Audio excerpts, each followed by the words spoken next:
Graças a paz a todos. Bem-vindos a você que de alguma forma chegou até o canal da Igreja Batista Nacional de Areia Branca. Nós queremos inicialmente agradecer ao nosso Deus, agradecer a Deus pela tecnologia que nos dá a possibilidade de nos alimentarmos da Palavra de Deus, mesmo num momento tão difícil onde não podemos estar reunidos. Essa sequência de estudos inicia com este livro de Tom Houston, chamado Personagens ao Redor da Cruz. Esse livro é da editora Esperança e temos uma sequência excelente de estudos para grupos pequenos, editado pela editora Cristã Evangélica. Embora não tenhamos nenhuma parceria nem com a Cristã Evangélica, nem com a editora Esperança, queremos dar a eles o crédito pela grande obra que eles realizaram, pelas edições, pela forma com que eles traduziram esse livro para o português e nos possibilitaram ter acesso a uma obra tão maravilhosa. Nesse nosso primeiro estudo, iremos falar sobre a multidão inconstante, baseado no Evangelho de Marcos, do capítulo 11, verso 1 ao 11.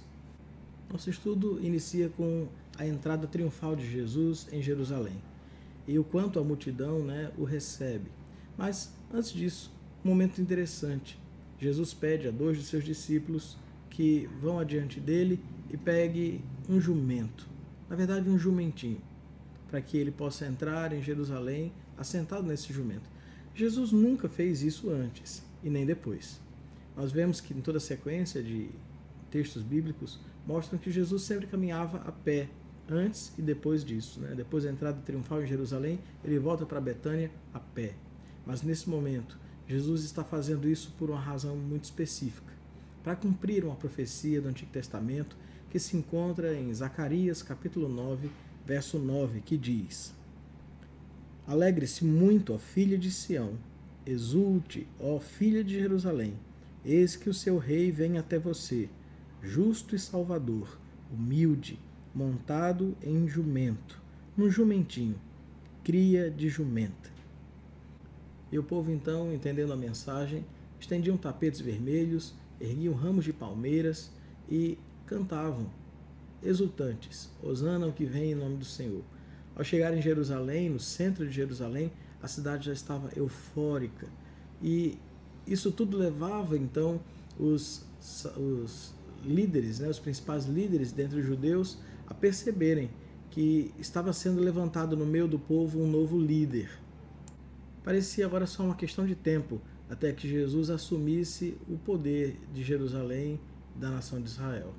Mas não foi bem isso que aconteceu. A inconstância da multidão de Israel não se manifesta apenas no período de Jesus. Desde o Antigo Testamento vemos momentos onde, com Moisés, a multidão junto ao pé do Monte Sinai jura fidelidade a Deus e depois, 6 semanas depois, está pedindo a Arão para erguer um bezerro de ouro. Da mesma maneira, vemos com Josué, onde o próprio Josué precisa clamar ou chamar o povo de volta para a fidelidade a Deus. Vemos também no período de Elias, quando Elias precisa chamar o povo de volta, uma vez que eles aceitaram de forma pacífica o chamado de Acabe e Jezabel para adorarem a Baal sem nenhum tipo de resistência. E ainda hoje somos multidões inconstantes, levados pelas propagandas para comprar o que eles desejam, levados pelas mídias que tentam manipular nossas opiniões, tentam manipular nossos posicionamentos. E precisamos aprender com essa multidão lições importantes. Por que será que aqueles que estavam eufóricos com Jesus no domingo de Ramos, 5 dias depois, estavam gritando, crucificam? Na segunda-feira da Semana Santa, vemos os sacerdotes tentarem pegar Jesus numa cilada, perguntando a ele quem lhe deu autoridade. E Jesus inverte a pergunta, perguntando a eles quem deu autoridade a João. Ao fazer isso, Jesus coloca os sacerdotes numa situação difícil, uma vez que Mateus 21, verso 26, afirma que o povo considerava João como um profeta. E mais, Lucas, no capítulo 20, verso 6, nos diz que o povo apedrejaria os sacerdotes caso eles tivessem uma posição diferente a respeito de João. E, atemorizados, eles recuam.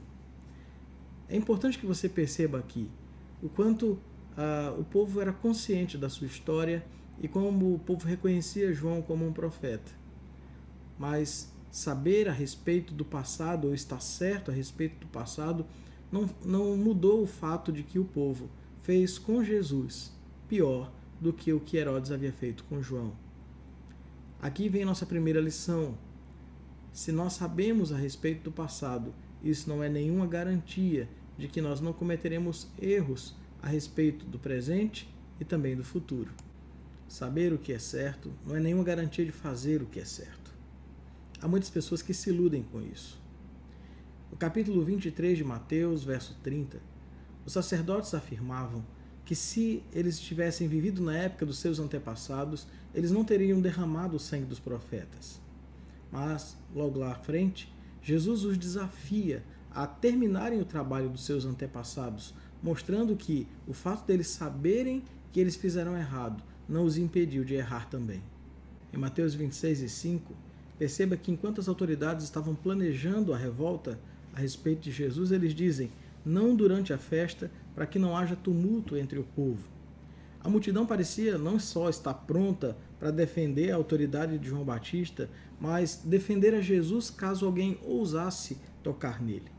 De qualquer forma, um líder inescrupuloso consegue usar esse momento de revolta, de violência do coração do povo para guiar esse sentimento numa direção ou noutra.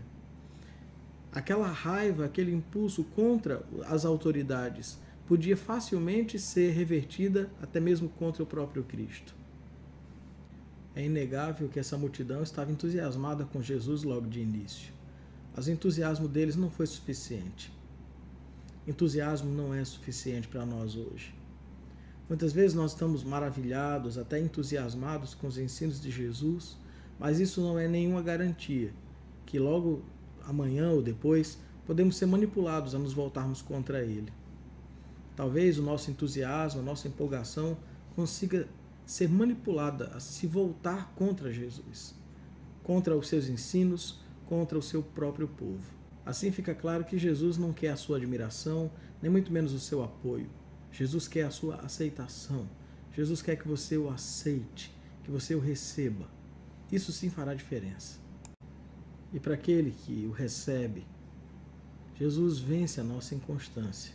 Finalmente, aquela multidão de inconstantes recebe uma nova esperança.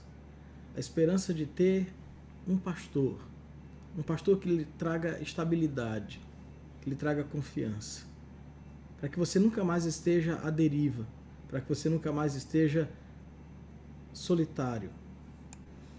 Ele não apenas nos oferece a verdade ou uma verdade, mas se torna a própria verdade em nosso favor. E nunca mais andaremos em trevas, pois ele se torna a nossa luz. Temos agora um guia, conhecemos o caminho, ele é o nosso caminho, o nome dele é Jesus. Assim não precisamos viver nos achismos das opiniões, nós podemos seguir a verdade de Deus que tem nos transformado e nos guiado através da sua palavra.